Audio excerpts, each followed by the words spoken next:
নিউজিল্যান্ডকে দেখে নেব, আমি শান্ত, নাজমুল শান্ত, ঝড় তুলেই ফিরব।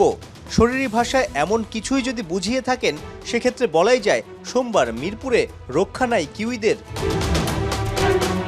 কিন্তু শান্ত নিজেই তো বন্দী, অফ ফর্মে আটকা, পায়ের নিচের মাটি নড়বড়ে, প্রিয় মাঠ আর 22 গজও যেন অচেনা। 14 মাস আর 13 ইনিংস ধরে নেই 50। সিরিজের প্রথম ওডিআইতে নামের পাশে golden duck. One down batter, কখনো পিচের সামনে, কখনো ব্যাটিং গুরুর সঙ্গে আলাপ সেরে ফর্মে ফেরার রাস্তা খুঁজছেন। সোমবারেও ব্যাট হাতে ছন্দের দেখা না পেলে সাইডলাইনে বসার ডাকও পড়তে পারে দলের সহ অধিনায়কের। সিরিজের দ্বিতীয় ম্যাচে শান্তর খেলা নিয়ে শঙ্কা নেই। আফিফকে নিয়ে চারদিকে যত আলোচনা সমালোচনা গুঞ্জন আছে, ওই জায়গায় অঙ্কন কিংবা সৌম্যকে খেলানোর কথা ভাবছে টিম ম্যানেজমেন্ট। ভাবনায় ফেলছে সাইফ লিটনরাও, কারণ ক্রিজে কঠিন সময় পার করে দারুণ শুরুকে বড় ইনিংসে রূপ দিতে ব্যর্থ হচ্ছে। তবুও ওদের উপরই আস্থা আছে শরীফুলের। ইনশাল্লাহ নেক্সট ম্যাচে ব্যাটসম্যানরা খুব ভালো করবে, আমাদেরকে সাপোর্ট দেবে, আমরাও তাদেরকে সাপোর্ট দেবে, দলগতভাবে আমরা ম্যাচ উইনিং আনবো।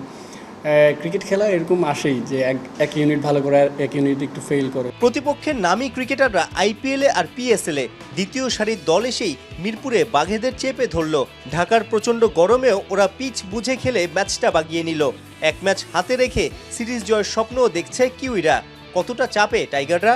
মাত্র একটা ম্যাচ গেছে, 2টা ম্যাচ আছে, সো আমাদের কনফিডেন্স আছে যে আমরা কামব্যাক করবো ইনশাল্লাহ। আমাদের বেস্ট ক্রিকেটটা কিন্তু লাস্ট ম্যাচে আমরা প্রথম ম্যাচে দিতে পারিনি, সো আমাদের বেস্ট ক্রিকেটটা দিলে আমরা ইনশাল্লাহ কামব্যাক করে সিরিজ জিতবো। টিম বাংলাদেশের জন্য স্বস্তি। ইনজুরির কারণে প্রথম ম্যাচ খেলতে না পারা মোস্তাফিজ এখন পুরোপুরি ফিট। সেদিন ফিজের জায়গায় নেমে দুর্দান্ত ছোটা শরীফুলকে কি আবার বেঞ্চে ফিরতে হবে, নাকি তাসকিন, নাহিদ কেউ একজন একাদশ থেকে ছিটকে যাবে? টচ হওয়ার হয়তো 2-1 সেকেন্ড আগে আমাকে বললো যে আমি খেলবো, তো আমি বলছিলাম ড্রেসিং রুমে এসে রিশাদ বললো এটা রিজিক, হয়তো তোমার রিজিকে আছে। আমরা যে 15 জন স্কোয়াড আছি সবাই রেডি থাকি ম্যাচ খেলার জন্য। এখন ডিসাইড করবে কোচ তারা, সো আমরা সবাই রেডি আছি। এখন এটা তো আমার হাতে কিছু করার নেই, ওনারা যে টিম দিবে সেই টিম নিয়ে আমরা নামবো। নিউজিল্যান্ড দল চনমনে। টম ল্যাথাম আবার টসে জিতলে পরিস্থিতি আরো কঠিন হতে পারে বাংলাদেশের, কারণ প্রথম ম্যাচে প্রচণ্ড গরমে আগে ফিল্ডিং করে কাহিল হয়েছে টাইগাররা। দ্বিতীয় ইনিংসে পিচও অদ্ভুত আচরণ করেছে।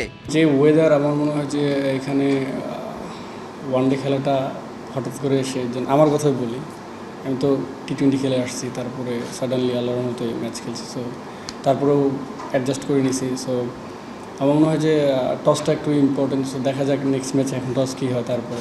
সাইফুল রূপক, 71।